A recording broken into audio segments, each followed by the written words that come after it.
यही है सफेद फौज के बादशाह और इन पर लाल वजीर हमला करने की ताक में है। मीर साहब, बादशाह बचाइए। बादशाह गया तो खेल खत्म। One of Satyajit Ray's greatest strengths was adapting stories through his own lens. Sometimes these adaptations would surpass the original text. I think Shatranj ke Khilari is one such film. Munshi Premchand's Shatranj ke Khilari first came out in 1924, while Ray's film was released in 1977.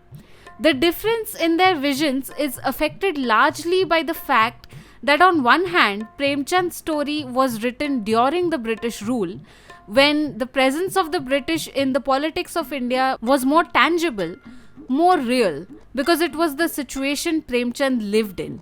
And even though the fight for independence was quite mainstream in the 1920s, independence was still a bit of a distant dream.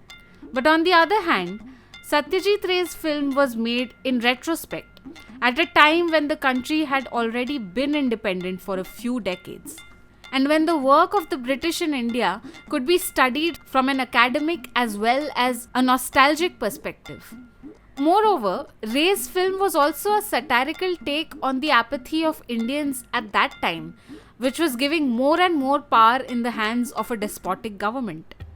The film and the short story have very different endings, and I would say that Satyajit Ray's story and the end outshine what was written by the great Premchand.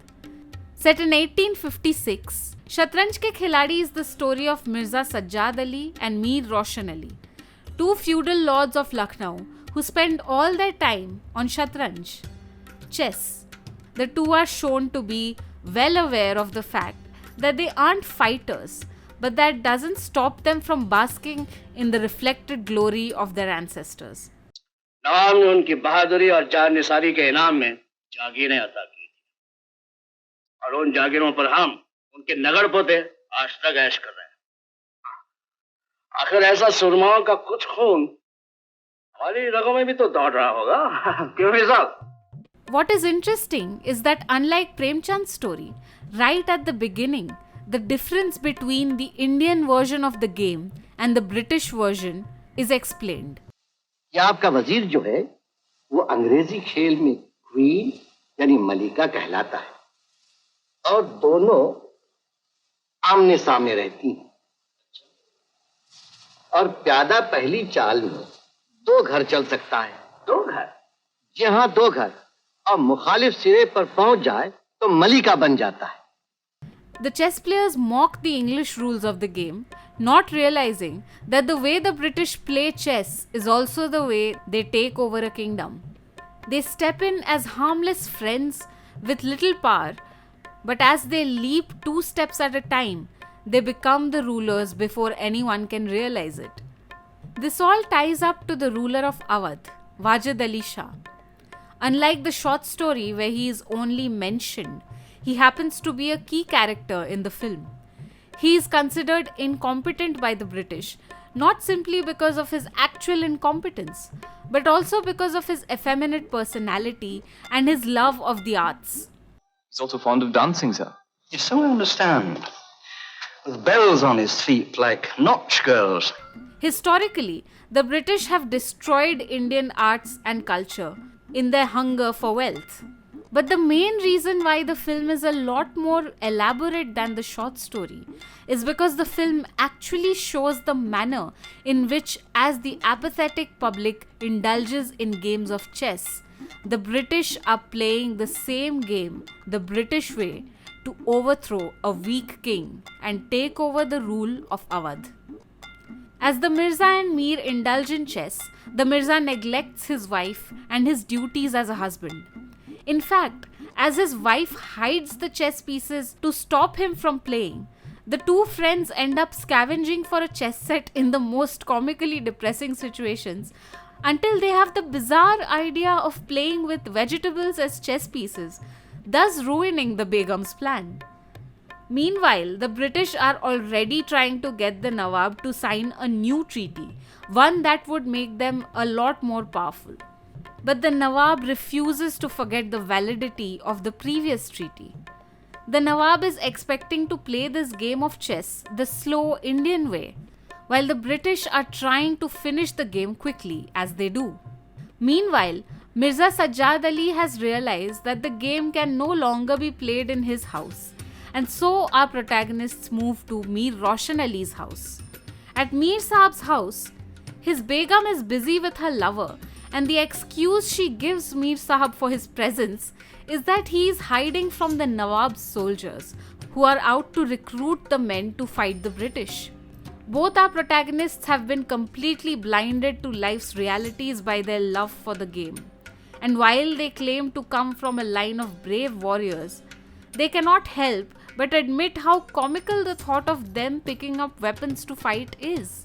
As the protagonists hunt for peace to play their game, the British approach the Nawab's mother to try and persuade her to change the Nawab's mind.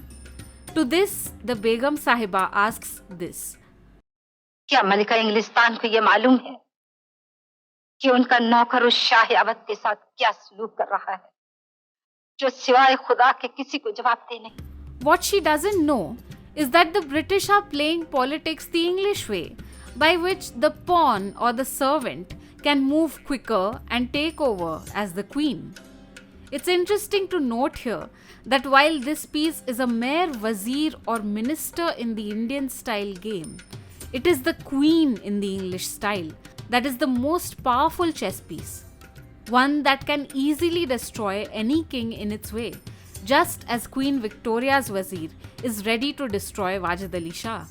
Unable to make the British listen to reason, Wajid Ali Shah invites the British resident to Awadh.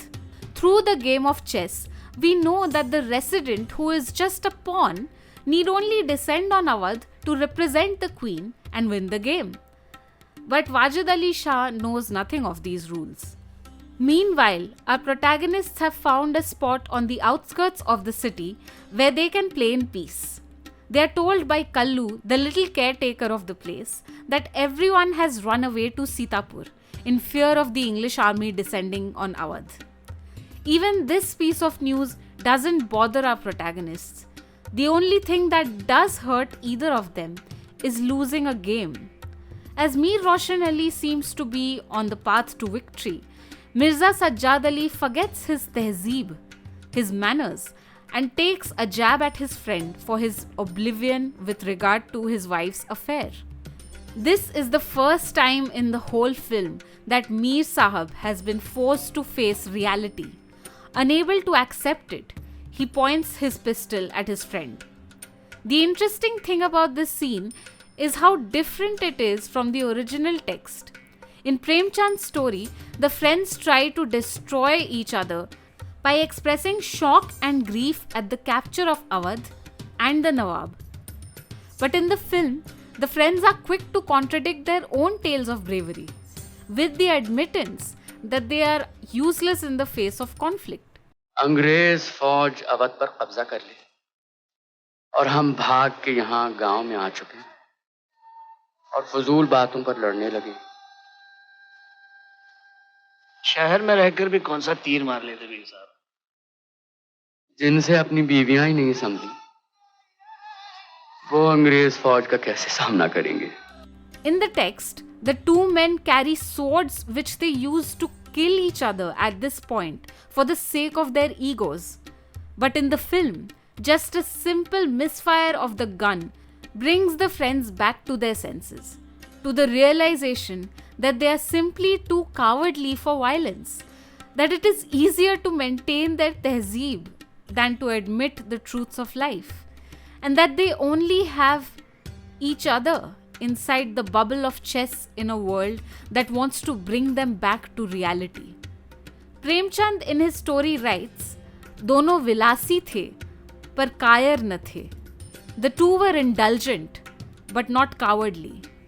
But the reality of the matter is grasped much better by Satyajit Ray. Only true cowards hide in ivory towers where they surround themselves with distractions that keep them protected from the realities of the world. Such cowards care only for the preservation of their bubble and the preservation of themselves.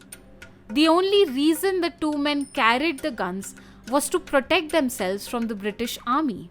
This is because all of Awadh is full of cowards like Mirza and Mir Sahib, who quietly accept their fate and let the British win. And so, even as the government changes and the British take over Awadh, nothing changes for the men except the rules of chess that goes from the Indian to the British way. But they keep playing, probably for the rest of their lives. All in all, this is a story of apathy.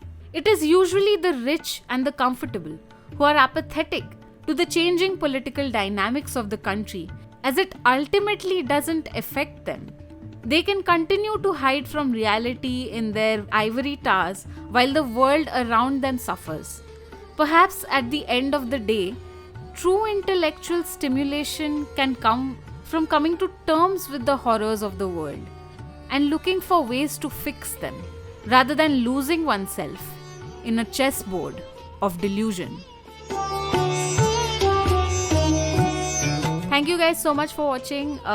If you like this video, please like this video and share it with your friends and subscribe to my channel, and I'll see you next time. Okay, bye.